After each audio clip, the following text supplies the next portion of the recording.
I remember when I first encountered Lent. It was along about the time I encountered the United Church of Christ.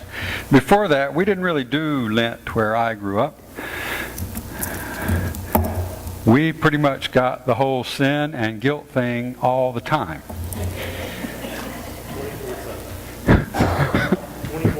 24/7. And so then it was a new thing to me to encounter people posing the question to me, what are you giving up for Lent? And so I thought I'd pose that question to you. It is a tradition for people to give up something for Lent. The idea being that as we give something up, then we are in a better place somehow to focus more clearly on God and what God's purpose is in our life. So we enter this season of contemplation, which is not really a journey, but a process of considering who Jesus is, and it begins with recognizing a bit about who we are. Can you recall some of the things that you have given up for Lent in years past? Ice cream, candy, alcohol, green vegetables. Green vegetables. I heard something else out there too. Cigarettes. You tried, yeah. Anything else? People. Wait, what? Cursing. Bojangles. Red meat. Oh, nobody tries to give up chocolate, John. Come on. That's just wrong. That's a sin. That's all by itself. Well, I grew up in a church that sang some great and moving hymns, and I remember the whole congregation knew these hymns by heart, every word of them. I was sinking deep in sin, far from the peaceful shore, very deeply stained within, seeking to rise no more. But the master of the sea heard my despairing cry. From the waters lifted me, now safe am I. Love lifted me, love lifted me, when nothing else could help. Love lifted me, love lifted me, love lifted me, when nothing else could help. Love lifted me. Very good. You know those songs too. And then there was, you can sing this if you know it. At the cross, where I first saw the light, and the burden of my heart rolled away. It was there by faith I received my sight, and now I am happy all the day. Then there was that verse in that song that was, alas, and did my Savior bleed, and did my sovereign die? Would he devote that sacred death for such a work as I? Yeah, that one. And these were hymns that we sang on a good day, like homecoming or anniversary Sunday, not something we reserve for times like tonight, such as Ash Wednesday or the pensive season of Lent.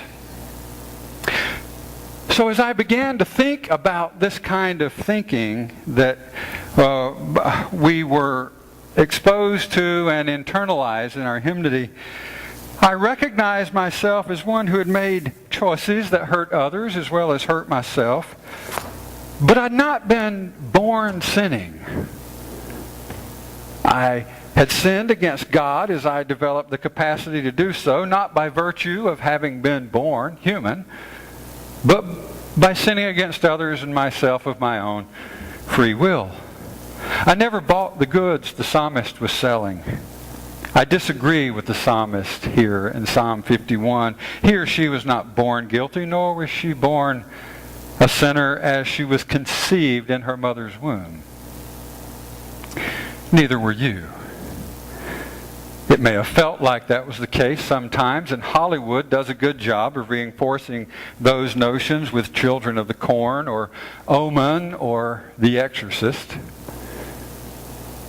And with those, we might be more apt to believe in the total depravity of human beings, along with original sin from the moment of conception. But as far as I'm concerned, that really is just Hollywood. So what do we mean by, when we talk about sin during Lent or any other time of year for that matter, what is sin?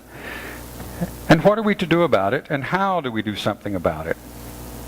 I remember taking trips as a family growing up. Sometimes on Sunday afternoons we would go to a park or a zoo or occasionally a museum.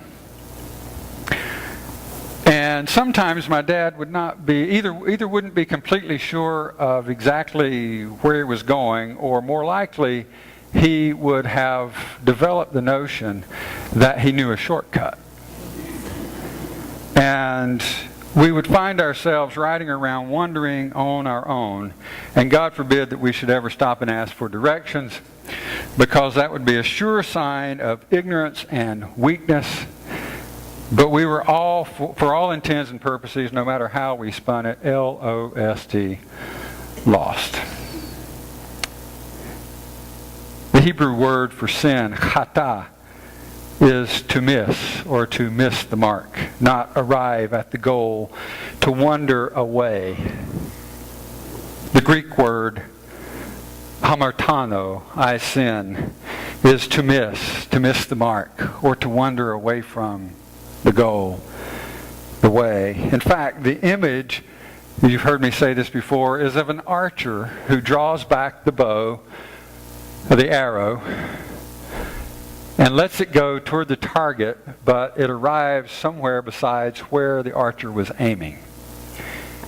It is to miss the mark, to not hit the target.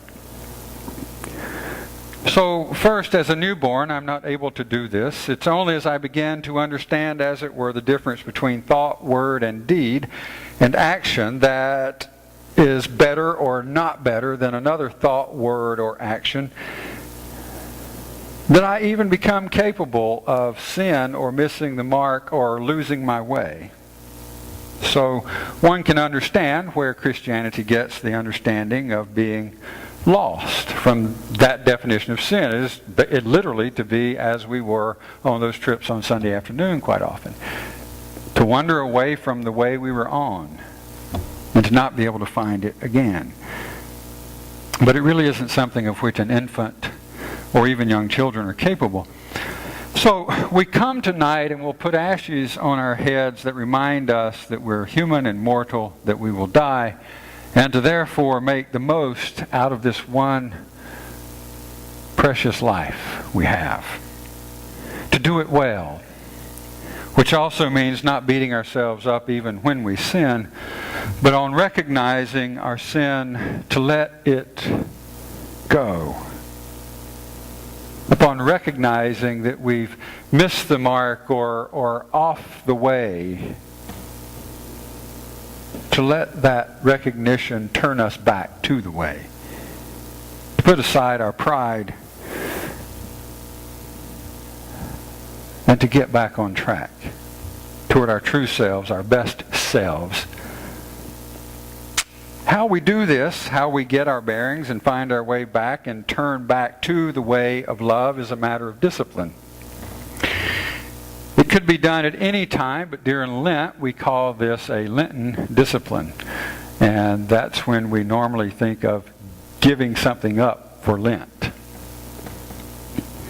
Popcorn or soft drinks or candy or alcohol or, what was it you said? Red meat. Bojangles. And I can respect those motives of giving something up. Except for people who give up chocolate. I just can't respect that at all. Goodness knows, though, every one of us could alter our diets a bit and be a better way of eating and a healthier way of living for it. But often the effect of these givings up only serve to make us focus more on the very thing we're trying to give up, rather than realigning ourselves with the way of Christ and getting back on track. When we do that, it becomes idolatry. So I'm just not willing to take the chance anymore in giving something up for Lent. We might give up something in order to focus on the way of Christ, but I would hope for Lenten discipline we might choose something that reminds us of our place in relation to God and to others. After all, Lent's a time of working on the inner self in order to relate more deeply and fully in our relationships outside our inner self. But to do it from a place of strength and beauty, a place of understanding and wisdom and courage. But to do so fully and deeply with others as God did and as Jesus did. So what can you think of in terms of a practice that that maybe would be a way to do that? A prayer maybe, or a mantra. If engaged over a period of 40 days, help you return to living the way of Christ, returning to that way, having gotten off track perhaps.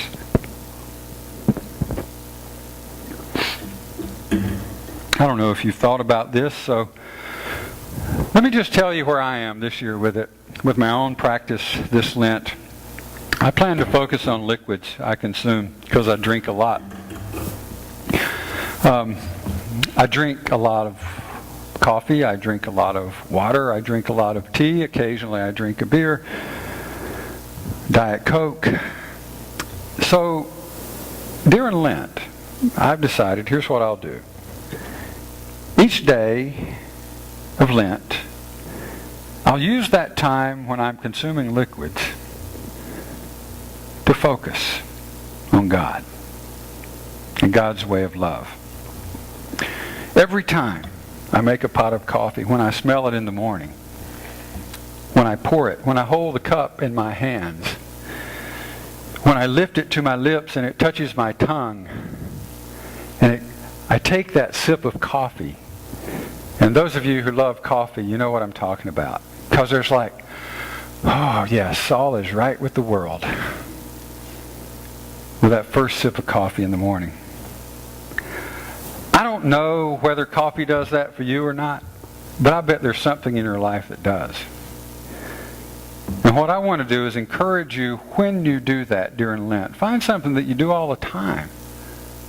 I mean, I literally have a cup in my hand almost all day long. I have one in my car and usually on my desk and wherever else I am or wherever I go. And that may say all sorts of things about me physically because I may be in deep trouble with diabetes or something. I don't know. But the fact of the matter is, I do this a lot. And my reasoning is, if I do this a lot and I just pay attention to it, and whenever I do it, whenever I take a sip of anything during Lent, I'm just reminded again of God's love in my life and to be God-like with others. Just as an experiment to see what happens. To be reminded of my way with God and God's way with me. At that time, in that moment, I'll breathe it in and will know that I'm on the way. At least that many times during the day. I'll be able to pause and recognize that consciously.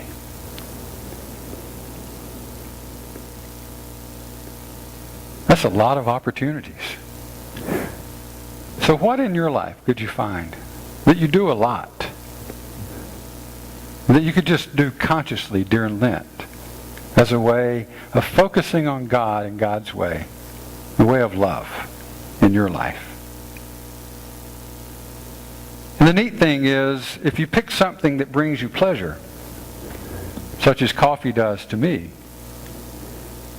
something you enjoy, and it becomes a prayer of gratitude, a prayer of comfort, a prayer of help for those in need, rather than crucifying your body with some sort of asceticism and trying to give up something. You take something that brings you pleasure and associate that with the way of Christ, the way of love in your life. Try developing a discipline that way this Lent, a discipline of remembrance of the way you were own, and choose to find a pleasurable reminder that keeps sin at bay and keeps you on God's way. Amen.